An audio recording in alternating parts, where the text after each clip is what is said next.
In the quiet town of Riverstone, Virginia, a 90-year-old woman was about to teach a vicious motorcycle gang a lesson they'd never forget. Margaret Peggy Thompson seemed like any other elderly resident, until the day the Shadow Vipers made the mistake of harassing her at a local gas station. What the notorious gang didn't know was that this gentle-looking grandmother was one of Vietnam's most decorated helicopter pilots, with over 200 successful rescue missions behind enemy lines. When their intimidation crossed the line, Peggy made one phone call that would change everything. The Shadow Vipers, led by the ruthless Havoc, thought they were dealing with an easy target. Instead, they found themselves face to face with over 50 combat-hardened veteran bikers, men whose lives Peggy had saved decades ago in the jungles of Vietnam. What began as a day of bullying and harassment ended in an extraordinary transformation that would reshape the future of Riverstone forever. Before we continue with the story, tell us where you're watching from. If you like this story, hit that subscribe button because tomorrow we have a special story for you. The morning sun was just beginning to warm the quiet streets of Riverstone when Peggy Thompson started her daily routine. Her silver hair was neatly pinned back, her posture still remarkably straight from years of military service. She guided her weathered Ford Taurus into Mike's Gas and Go, the same station she'd been visiting for the past 30 years. "Good morning, Mrs. Thompson," called Jimmy, the young attendant. His smile was bright and genuine. "The usual today? Just a full tank, Jimmy?" Peggy replied, carefully stepping out of her car.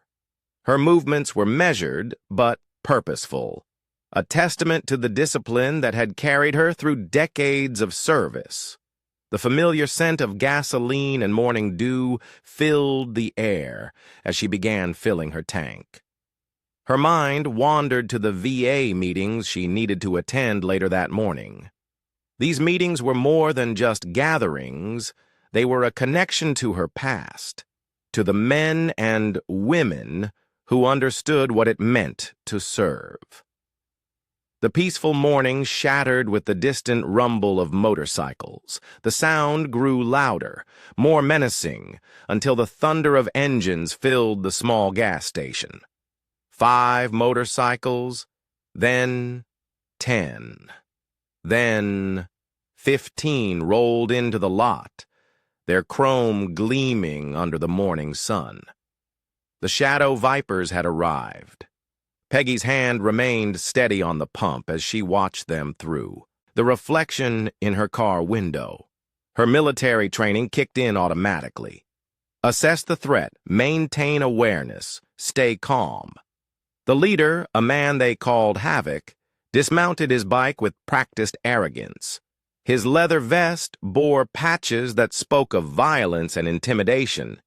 His eyes were cold as they fixed upon her. "Well, what do we have here?" Havoc's voice carried across the lot, drawing snickers from his gang. "Grandma's out for her morning drive."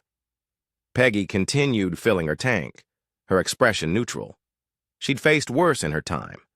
Much worse. The jungles of Vietnam had taught her that real danger rarely announced itself so boldly. "I'm just getting gas," she replied evenly.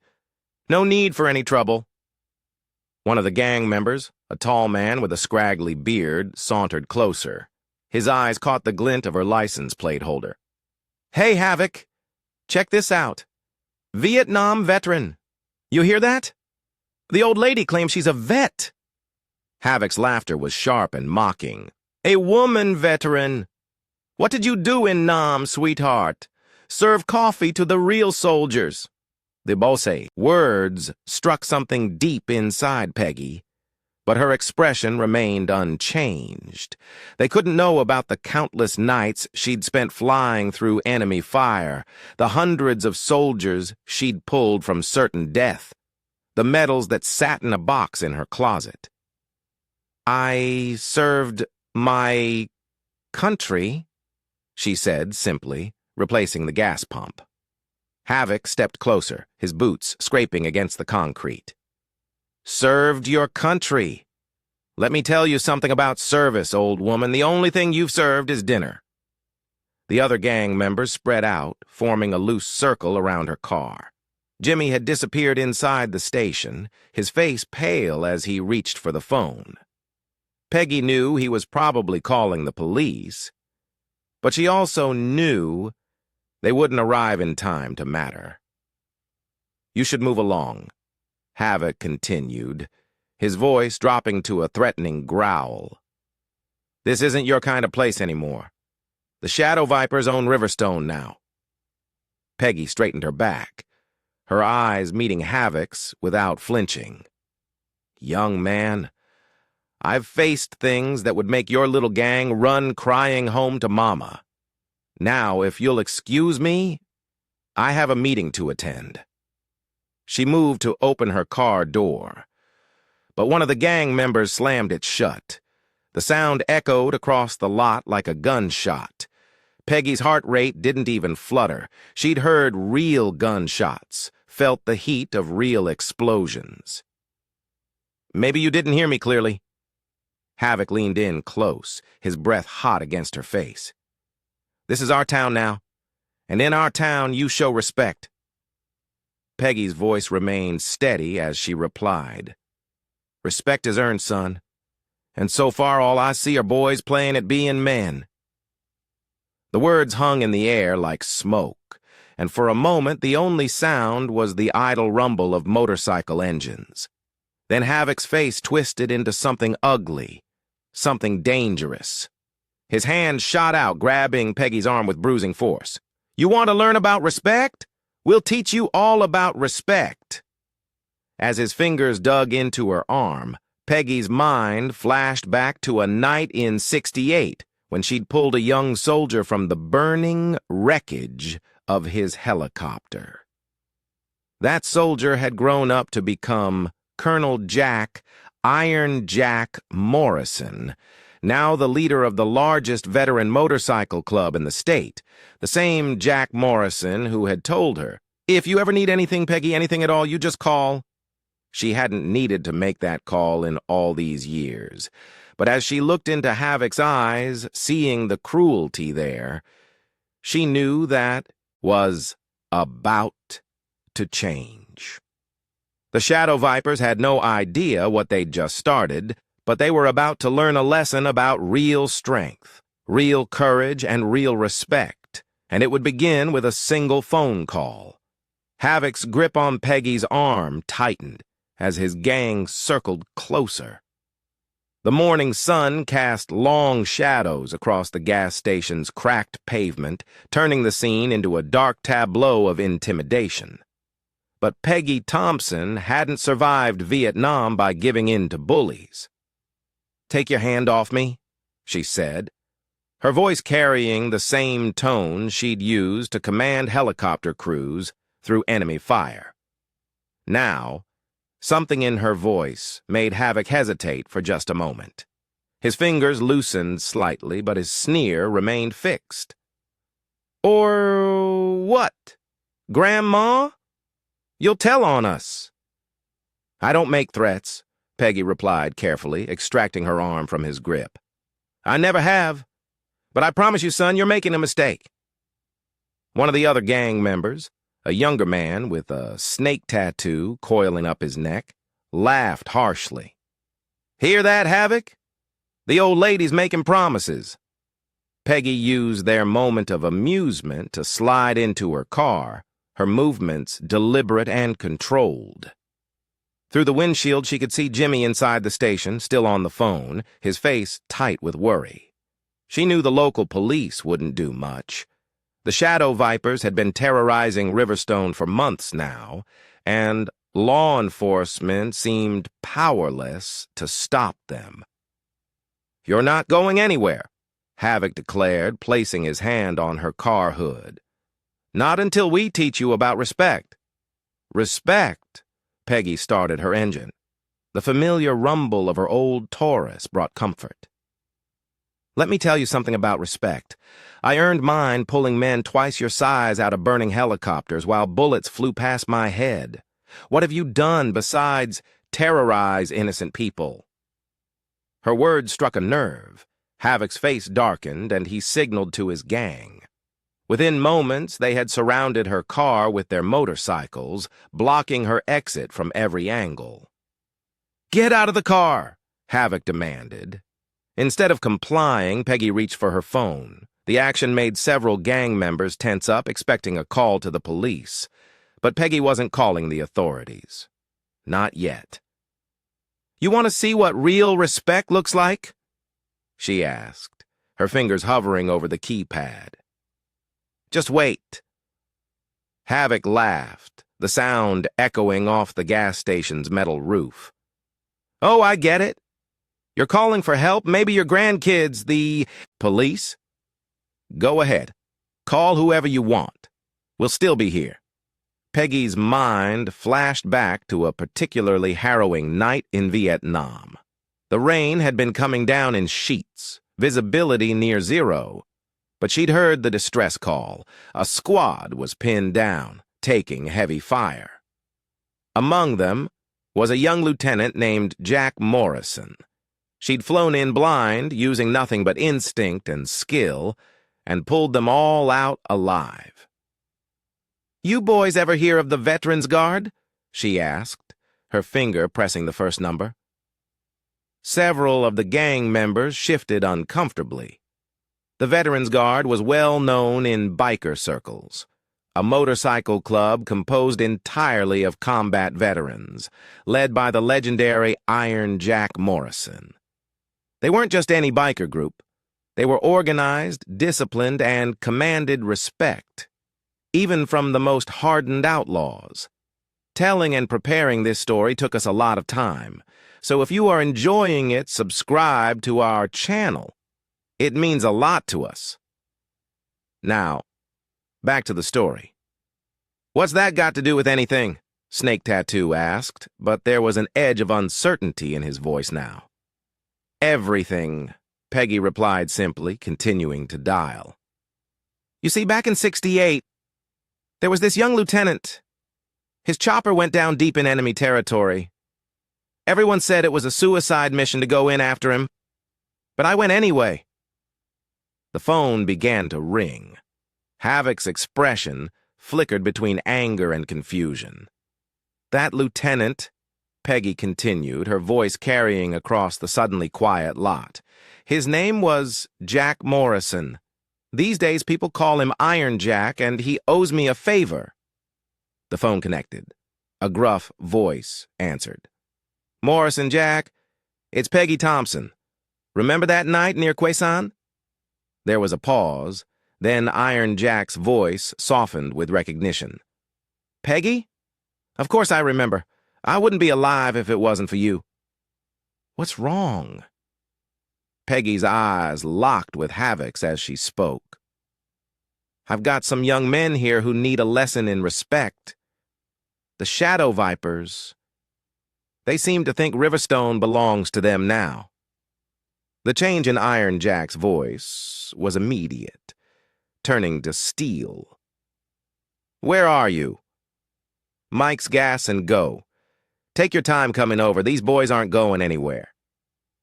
As she ended the call, the atmosphere in the lot had shifted. Several of the gang members were looking at each other nervously. The Shadow Vipers might rule Riverstone through fear, but the Veterans Guard was something else entirely. Havoc tried to maintain his composure, but Peggy could see the uncertainty in his eyes. "You're bluffing. Iron Jack wouldn't come running just because some old woman called you?" "Sure about that?" Peggy asked, a slight smile playing at the corners of her mouth. "Want to stick around and find out?" In the distance, the distinct rumble of approaching motorcycles began to fill the air. It wasn't the chaotic roar of the Shadow Viper bikes. This was different. This was the synchronized rumble of a disciplined unit moving as one. Havoc's face paled slightly as the sound grew louder. "Mount up!" he barked to his gang, trying to maintain control of the situation. "We're not done here, old woman, not by a long shot." The Shadow Vipers scrambled onto their bikes, engines roaring to life as they peeled out of the lot. Havoc pointed at Peggy, his finger shaking slightly. "This isn't over. You've just made things worse for yourself." Peggy watched them go, her expression calm. She knew they'd be back. Bullies always came back. But now, the rules had changed. As the sound of the Veterans Guard grew closer, she allowed herself a small smile. The Shadow Vipers were about to learn what real strength looked like. And the lesson was just beginning. The morning sun had risen higher now, burning away the last traces of dawn. In its light, Peggy could see the first bikes of the Veterans Guard appearing on the horizon, their chrome gleaming like armor. The real story was about to begin. The Veterans Guard arrived like thunder, their bikes moving in perfect formation as they poured into the gas station lot, 50 riders strong, each one a combat veteran. Their leather vests were adorned with military patches and unit insignias. At their head rose Colonel Jack "Iron Jack" Morrison, his silver hair catching the morning light, his presence commanding respect without a word being spoken. Jimmy, the gas station attendant, watched wide-eyed from behind the glass as the veterans filled his lot. These weren't the chaotic, undisciplined riders he was used to seeing. These men moved with military precision, their bikes arranging themselves in a defensive perimeter around Peggy's Taurus. Iron Jack dismounted first, removing his helmet to reveal a weathered face marked by time and experience. His eyes were sharp as ever, immediately finding Peggy. A smile broke through his stern expression as he approached her. "Been a long time, Captain Thompson," he said, his voice carrying the weight of shared history. "Too long, Jack," Peggy replied, straightening instinctively. "Old habits die hard, though I wish the reunion was under better circumstances." Iron Jack's expression hardened as he glanced in the direction the Shadow Vipers had fled. "Tell me everything." As Peggy recounted the morning's events, more veterans gathered around, their faces growing darker with each detail. These men understood respect. They'd earned it the hard way in jungles and deserts, watching their brothers fall and rise together. "The Shadow Vipers," one of the veterans spat. "They've been causing trouble up and down the coast. Time someone taught them a lesson." Iron Jack raised his hand, silencing the murmurs. "Peggy here taught me something important back in '68. You remember what you told me that night, Captain?" Peggy smiled slightly. "I told you that courage isn't about being fearless. It's about doing what's right even when you're terrified." "That's right," Jack nodded. "And you showed us what that meant when you flew into that hot zone. I lost count of how many rounds hit your chopper that night." One of the younger veterans stepped forward, his eyes wide with recognition. "Wait, this is the Angel of Kasan? The pilot who saved the entire 5th Platoon?" "The one and only," Jack confirmed, though she never did like that nickname. Peggy waved away the title. "There were dozens of pilots braver than me. I just did what needed doing." "Just did what needed doing," Jack echoed with a laugh. "She says that like it was nothing. Boys, this woman flew into the teeth of enemy fire more times than anyone could count, saved my life and the lives of countless others, and now some punk gang thinks they can intimidate her." The veteran faces hardened with resolve. These men understood debt, understood loyalty. Each of them had served, had known the terror of combat. And the brotherhood it forged. "The Shadow Vipers will be back," Peggy said, her voice steady. "They're not the type to let this go." "Let them come," Jack replied, his tone grim. "But first, we need to understand what we're dealing with. Tell me about their leader, this Havoc." As Peggy described the gang's leader, Iron Jack's expression grew increasingly concerned. He recognized the type, a bully who'd never faced real resistance, who confused fear with respect. "They've been terrorizing Riverstone for months," Jimmy added from nearby, finally brave enough to join the conversation. "The police can't, or won't, do anything about it." Iron. Jack nodded slowly, a plan forming in his mind. "Peggy, you've got a VA meeting to attend, don't you?" "Yes, but under the circumstances." "You'll attend," Jack cut her off with a smile. "Just like any other day. But you won't be going alone." He turned to his men, his voice taking on the commanding tone that had led them through combat. "Alpha Team, you're on escort duty. Beta and Charlie start patrols. I want eyes on every corner of Riverstone. The Shadow Vipers want to play games? Let's show them how veterans handle business." The veterans moved with practiced efficiency, breaking into their assigned groups. Iron Jack turned back to Peggy, his expression softening. "We'll handle this, Captain, the old way?" Peggy looked at the assembled veterans. Men who understood sacrifice and honor in ways the Shadow Vipers never could. "Just try not to destroy the town in the process, Jack. Riverstone's been my home for 40 years. "No promises," Jack grinned, but his eyes were serious. "But these boys need to learn that respect isn't taken. It's earned, and they're about to get one hell of a lesson." As the veterans mounted their bikes, preparing to escort Peggy to her meeting, she couldn't help but remember another time, another place, when these same men had been young soldiers fighting for their lives.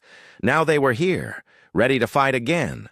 Not for country this time, but for something just as important. The right to live without fear. The morning had started with intimidation from the Shadow Vipers. Now, as the Veterans Guard's engines roared to life, it was about to become something else entirely. The war for Riverstone's soul was about to begin, and Peggy Thompson, despite her 90 years, found herself once again at the center of the storm. Iron Jack's voice carried over the rumble of engines. "Just like old times, Captain." Peggy smiled as she got into her car, the veterans forming up around her. "Just like old times, Lieutenant."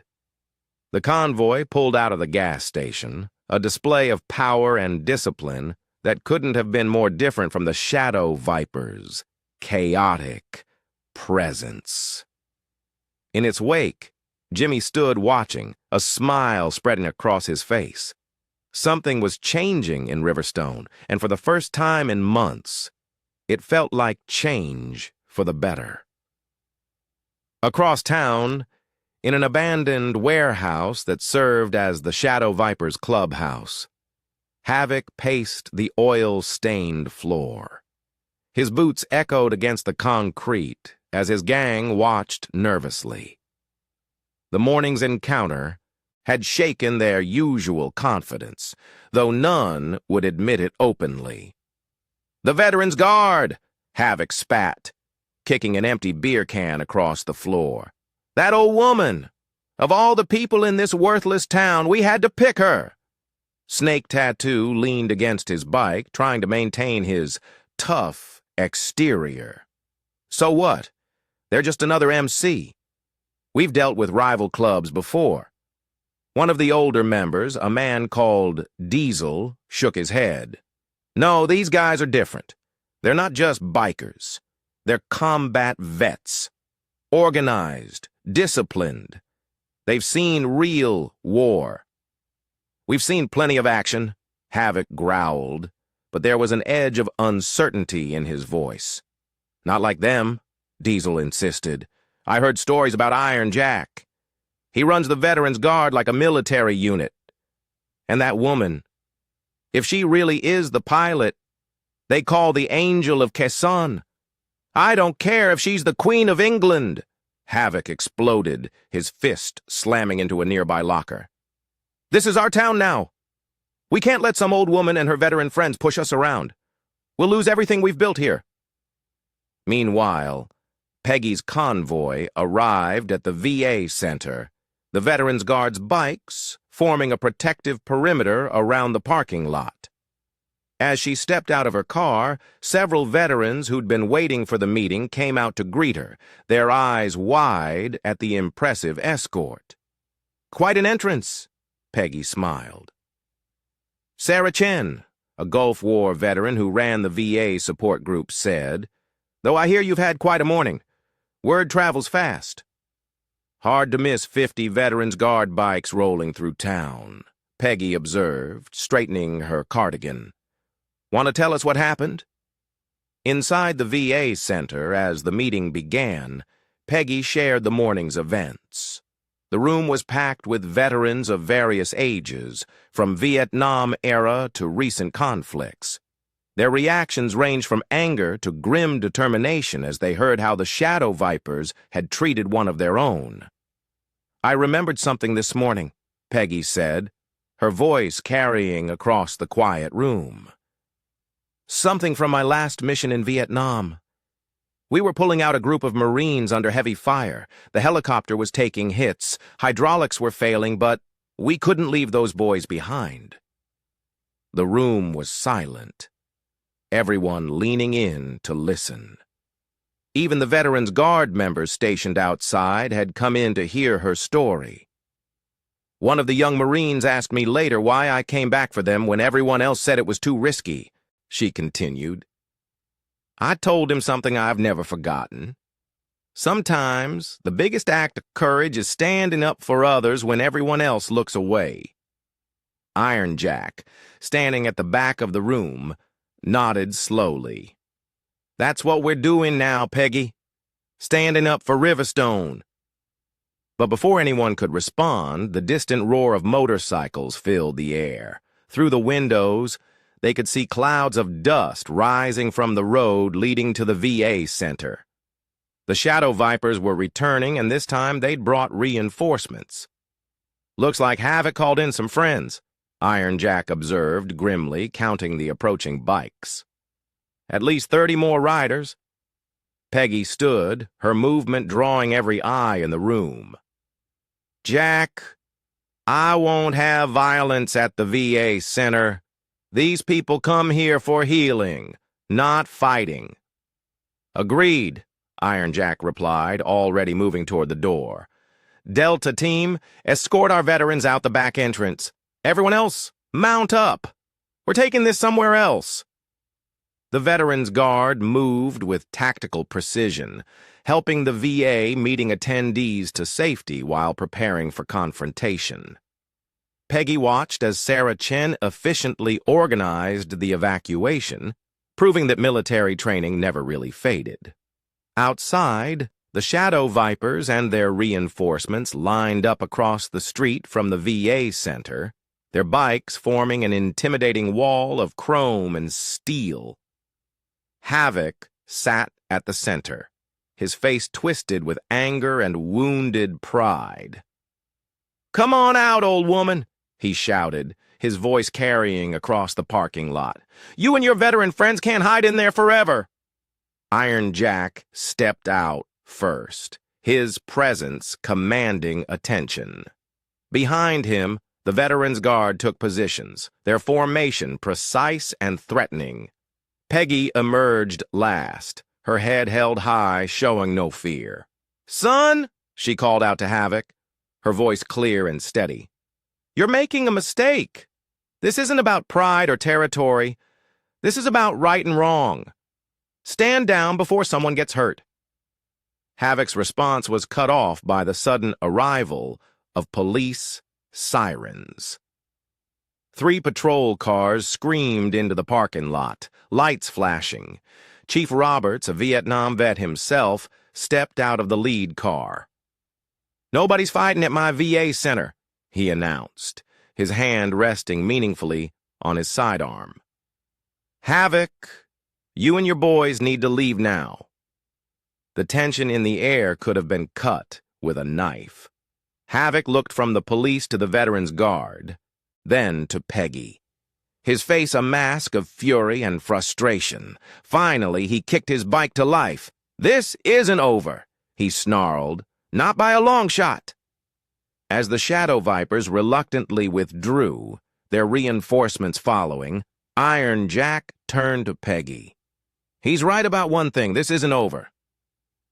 Peggy watched the dust clouds fade on the horizon, her expression thoughtful. "No, it's not. But maybe that's not such a bad thing. Sometimes it takes a storm to clear the air." Chief Roberts approached them, holstering his weapon. "Peggy, Jack, we need to talk. The Shadow Vipers have been a problem for months, but now they're desperate, and desperate men do desperate things." The morning sun had reached its peak, casting harsh shadows across the VA Center parking lot. As Peggy looked at the assembled faces, police, veterans, friends, she knew that Riverstone was about to change. The only question was, would it be for better or worse? The war for the soul of their town was just beginning, and she was once again in the pilot's seat. Just like in Vietnam, lives hung in the balance, but this time the enemy wasn't hiding in the jungle. They were right here in plain sight. And they weren't going anywhere. Chief Roberts led Peggy, Iron Jack, and several senior Veterans Guard members into the VA Center's conference room. The blinds were drawn, casting striped shadows across the wooden table where they gathered. Outside, the remaining Guard members maintained their vigilant patrol of the perimeter. "Let me be direct," Roberts began, spreading a map of Riverstone across the table. "The Shadow Vipers have been systematically taking over this town. They started with protection rackets on 3rd Street, then moved to intimidating business owners in the historic district. Now they've got half the town terrified to speak out." Iron Jack leaned forward, his fingers tracing the marked locations. "How many are we dealing with?" "Core group is about 25, Roberts replied. "But after today's show, Havoc's called in favors. We're looking at maybe 75 riders total, spread across 3 affiliated gangs." Peggy studied the map quietly, her mind working with the same tactical precision that had kept her alive during countless missions. "They're not just causing trouble randomly. There's a pattern here."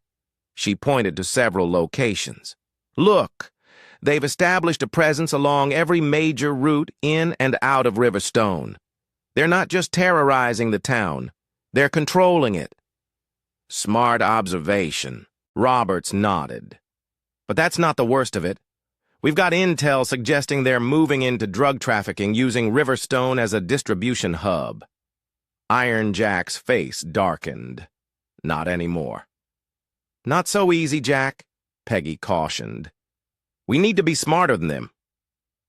"Tell me, Chief," Peggy continued, "why haven't you moved against them before now?" Robert's expression turned bitter. "Politics. The mayor's office is worried about escalation, plus we've got reason to believe someone in City Hall is on their payroll." Meanwhile, across town, in the Shadow Viper warehouse, Havoc was holding his own council of war. The reinforcements had brought not just numbers, but experience. Hardened riders who'd dealt with rival gangs before. "The Veterans Guard is different," a rider from one of the allied gangs warned. "They've got military training, discipline. They're not your typical MC." "I don't care what they are," Havoc growled, slamming his fist on the table. "This is about respect. That old woman humiliated us in front of the whole town. We let this stand. We might as well pack up and leave. Maybe we should, Diesel suggested carefully. Find easier territory. The suggestion earned him a violent shove from Havoc. This isn't about territory anymore. This is personal. That woman, those veterans, they think they're better than us, think they can just waltz in and take what's ours. Back at the VA Center, the strategy session continued. Sarah Chen had joined them, bringing coffee and her own military intelligence background. We need to understand what we're really fighting for, Peggy said, her voice drawing everyone's attention. This isn't about territory or pride. It's about the soul of Riverstone. She stood, moving to the window. I've lived here 40 years, watched children grow up, families put down roots. The Shadow Vipers aren't just threatening our safety, they're threatening our way of life. Iron Jack nodded slowly. You're right. But how do we fight them without turning Riverstone into a war zone? The same way I fought in Vietnam, Peggy replied, turning back to face them. With precision, intelligence, and by choosing our battles carefully. She returned to the map, pointing to specific locations. They've made themselves look strong by spreading fear, but spread too thin. Even the strongest force becomes vulnerable. Chief Roberts leaned forward, intrigued. What are you suggesting? We start with the businesses they're extorting, Peggy explained. The Veterans Guard provides protection, shows the town they're not alone. Meanwhile, we gather evidence of their drug operation. Real evidence that even City Hall can't ignore. They won't take that lying down. No, Peggy agreed. They won't. Which is exactly what we're counting on. When people get angry, they get sloppy, make mistakes. Iron Jack smiled grimly. Just like that night in Kontum. Draw them in, make them commit their forces, then hit them where they're weakest. Exactly, Peggy nodded. But this time we're not fighting with bullets. We're fighting for hearts and minds. Show Riverstone that there's still good people willing to stand up to bullies. Robert scratched his chin thoughtfully. It could work, but it's risky. The Shadow Vipers will retaliate. Of course they will, Peggy said calmly. But this time we'll be ready, and this time they'll learn what real strength looks like.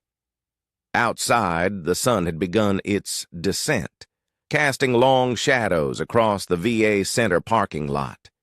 In houses and shops across town, people watched and waited, wondering what would come next. The arrival of the Veterans Guard had given them something they hadn't felt in months. Hope. Iron Jack stood, his decision made. All right, Peggy, we'll do this your way. But I want you protected at all times. Havoc's the type to take this personally. Peggy smiled slightly. Jack, I've been shot at by better men than Havoc, but I appreciate the concern. As the meeting concluded and plans were set in motion, Sarah pulled Peggy aside. You know what you're starting here, don't you? This could change everything. That's exactly what I'm counting on, Peggy replied, her eyes steady with determination. Sometimes things need to change. Sometimes they need to be forced to change. The war for Riverstone was about to enter a new phase, not with violence and chaos, but with strategy and purpose. Just as she had in Vietnam, Peggy Thompson was about to teach another lesson about courage, respect, and the true meaning of strength. And this time, the whole town would be watching. Dawn broke. Over Riverstone's historic district, painting the old brick buildings in shades of gold. The street was quiet except for the steady rumble of motorcycles, not the chaotic roar of the Shadow Vipers, but the disciplined hum of Veterans Guard bikes positioned at strategic points along 3rd Street. Inside Mason's Hardware, the oldest store in Riverstone, Tom Mason was having his first peaceful morning in months. His hands shook slightly as he counted out his register drawer, not from fear this time, but from relief. They usually show up by now, he told the 2 Veterans Guard members stationed inside his store, every morning like clockwork demanding their protection, money. One of the veterans, a former Army Ranger named Mike, nodded grimly. Not today? They won't. Peggy sat in her usual booth at Diana's diner across the street, sipping coffee and watching the scene unfold. Iron Jack sat across from her, his own coffee untouched. They'll test us, he said quietly. Probably today. I'm counting on it, Peggy replied, her eyes scanning the street. Havoc's not the type to back down easily. His pride won't let him. As if on cue, the distant sound of approaching motorcycles filled the air. The Shadow Vipers appeared at the end of 3rd Street, their bikes gleaming in the morning light. Havoc led the pack, but he pulled up short when he saw the Veterans Guard positions. Right on schedule, Peggy murmured, setting down her coffee cup. The Shadow Vipers idled their bikes, clearly unsure how to proceed. The Veterans Guard members didn't move, didn't react. They simply watched, their presence a clear message. Havoc revved his engine angrily and dismounted, storming toward Mason's Hardware. 2 Veterans Guard members stepped out to meet him, their posture relaxed but ready. This is private property, Mike said calmly. Mr. Mason isn't interested in your kind of protection anymore. Is that right? Havoc snarled, his face reddened. Why don't we ask Tom himself? Inside the diner, Iron Jack started to rise, but Peggy placed a hand on his arm. Wait, she said softly. Watch what happens. Tom Mason emerged from his store, standing straight for the first time in months. Behind him, more veterans appeared, a solid wall of support. You heard them, Havoc, Tom's voice carried across the suddenly quiet street. We don't need your protection. We've got real veterans watching over us now.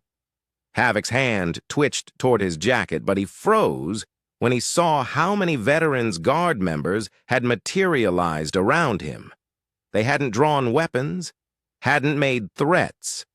They simply stood there, their presence an unmistakable warning. This isn't over, old man, Havoc spat at Tom. None of this is over. He turned his eyes, finding Peggy through the diner window.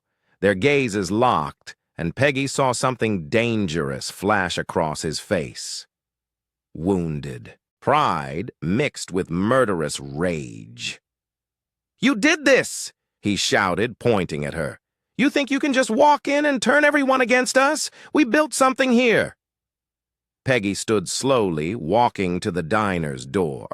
Every eye on the street followed her movement as she stepped outside. What exactly did you build, son?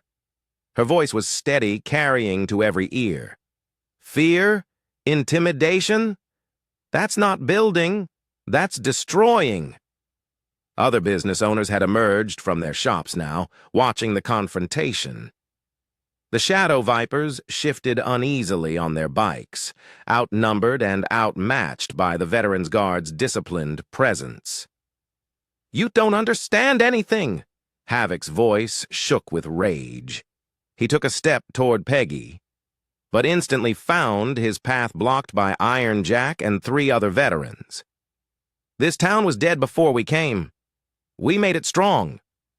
No, Peggy replied, taking another step forward. You made it afraid. There's a difference. She gestured to the veterans around them. These men and women, they know what real strength is. They fought real battles, not just bullied, innocent people. They understand something you never have. Respect isn't taken by force. It's earned through actions. Havoc's face contorted with fury. He took a step toward Peggy, but instantly found his path blocked by Iron Jack and 3 other veterans. "Think carefully about your next move, son." Iron Jack's voice was soft, but carried an edge of steel. "Very carefully." For a long moment, tension crackled through the air. Then Havoc backed away, his movements jerky with suppressed rage. "This is our town," he snarled, mounting his bike. "You want a war? You got one?" The Shadow Vipers roared away, leaving behind a cloud of exhaust and threats. As their noise faded, the street remained silent for a moment. Then, surprisingly, someone started to clap. Others joined in, the sound building as business owners and residents emerged fully from their shops. Tom Mason approached Peggy, tears in his eyes. "Thank you," he said simply.